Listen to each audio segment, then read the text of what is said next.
پہلا شعر، پہلا عشق۔ میں نے سب سے پہلا شعر اس وقت کہا جب میں 8 برس کا تھا۔ وہ شعر یہ ہے: شاہ میں اس کی تماچے کھائے ہیں، دیکھ لو سرخی میرے رخسار کی۔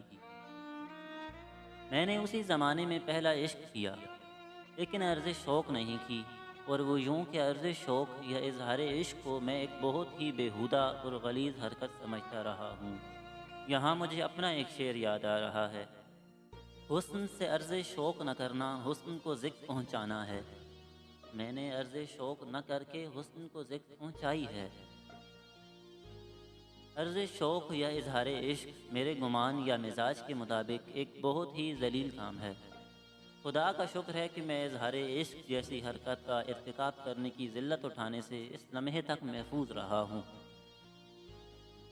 اگر آپ کامیاب عشق کرنا چاہتے ہیں تو آپ کو ایک غیر عاشق اور عاقل قسم کا آدمی ہونا چاہیے، اور اس کے ساتھ ہی ایک بہت عیار اور گھٹیا شخص بھی۔ آپ سوچ رہے ہوں گے کہ میں نے عشق کے ساتھ کرنا کا لفظ کیوں استعمال کیا؟ عشق تو ہو جاتا ہے، کیا نہیں جاتا؟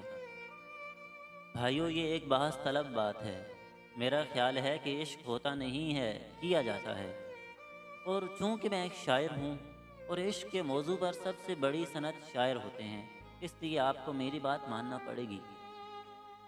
اگر عشق کے موضوع پر مجھے یعنی ایک شاعر کو سند نہیں مانا جائے گا تو کیا کسی آئی جی، ڈپٹی کمشنر اور ان سے بھی اوپر جا کر کسی کمانڈر ان چیف، وزیر اعظم یا کسی صدر مملکت کے قول کو سند مانا جائے گا؟ یہ لوگ تو یکسر ناپجا طور پر وہ خوش نصیب ترین اور عام قسم کے لوگ ہوتے ہیں جو نہ عشق کرتے ہیں اور نہ جنہیں عشق ہوتا ہے۔ ان سے تو، ان ظالموں اور قاتلوں سے تو عشق لڑایا جاتا ہے۔ ہر بدذوق، بے شعور، بد باطن اور دنیا دار حسینہ انہی لوگوں کو پٹانے کی فکر میں رہتی ہے۔ میں نے حسین عورتوں کو عام طور پر بے ضمیر اور لالچی پایا ہے۔ کم سے کم مجھے تو کسی باضمیر اور بے غرض حسینہ سے ملنے کا آج تک موقع نہیں ملا۔ میں نے کوئی اور کارنامہ انجام دیا ہو یا نہ دیا ہو، مگر ایک کارنامہ ضرور انجام دیا ہے، اور وہ یہ کہ میں نے حسین لڑکیوں کو بری طرح ذلیل کیا ہے۔ اس لیے کہ مجھے ان سے میر دکی میر اور اپنے معصوم ترین بھائی حضرت عبدالعزیز خالد کا انتقام لینا تھا۔ مجھے امید ہے کہ میرا خدائے غیور مجھے اس کا اجر دے گا۔ میری شہرت کا آغاز اپنے شہر کی نوخیز نسل کی حد تک ڈرامہ کلب کے ایک ڈائریکٹر اور سب سے مقبول ایکٹر کی حیثیت سے ہوا۔ اس ڈرامہ کلب کا نام جون ڈرامہ کلب تھا۔ اس وقت میری عمر 13-14 برس کی تھی۔ میں نے اس زمانے میں خود بھی ایک ڈرامہ لکھا تھا جس کا نام خونی خنجر تھا۔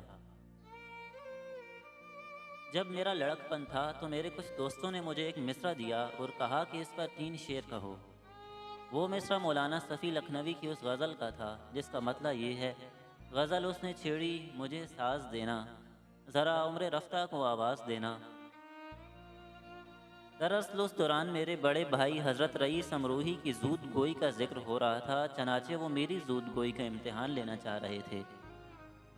بہرحال میں نے اس مصرع پر 1 منٹ میں 3 شعر کہے، ان میں سے ایک یاد رہ گیا ہے: غلط راستے پر چلی جا رہی ہے، غلط راستے پر چلی جا رہی ہے، ذرا بڑھ کے دنیا کو آواز دینا۔